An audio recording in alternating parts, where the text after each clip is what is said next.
When we're asked to write down those values, and I wrote down those four, every day I repeat them, I started having different definitions concerning each term. Now, I defined vision different from other definitions I've gotten from books I've read, and I begin to see it as things hoped for, the substance of things hoped for, the evidence of things not seen. I actually picked that verse from the Bible.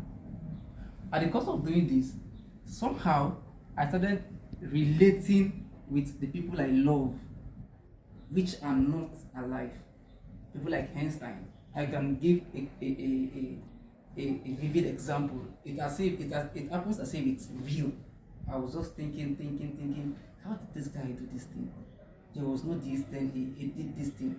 It's just by vision, it's just by imagination. So there is so much that can be done. So at the course of one of this, my imaginative meeting, it seems I was in a meeting. One of this, it seems I was in a meeting with some of them, and somehow it's like I was relating with most of them. I could this is Henry Ford, this is this, and I was the only one standing. All of them were sitting in the imagination, and something like, why was I the only one standing and the rest was sitting? And it's like any question I asked, I always get the answer. Then at the course of asking this question in my imagination, I discovered that, okay, if this is Maria Curie, then this is a radioactivity before her. If this is Marconi, then this is the radio before him. If this is Einstein, then this is relativity before him. If this is Michael Faraday, then he has electrolysis before him. If this is Thomas Edison, he has the bulb before him. All of them. Then, if I am still standing, then I have not done anything yet. So it is required of me to do those things that are in my heart. If I accomplish my goal, then I will be able to sit down. Then I begin to imagine. After all these meetings, I didn't come with my vision book. If not, you would have seen where I wrote a lot of structures. I'm a graduate of biochemistry, where I wrote a lot of structures and so many things after that imagination.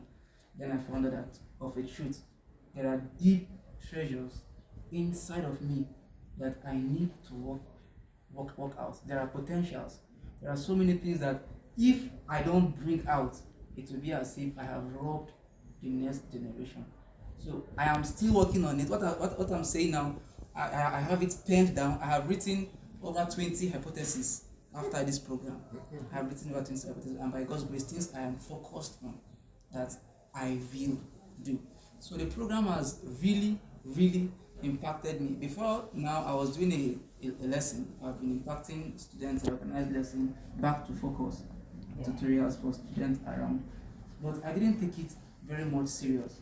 So after this program, during the course of the program, actually, I related it in one of the sections that this is what I'm doing. So even though I am not fully active in the program, I have grew it to an extent whereby I hand it over to somebody and he's fully taking care of the program.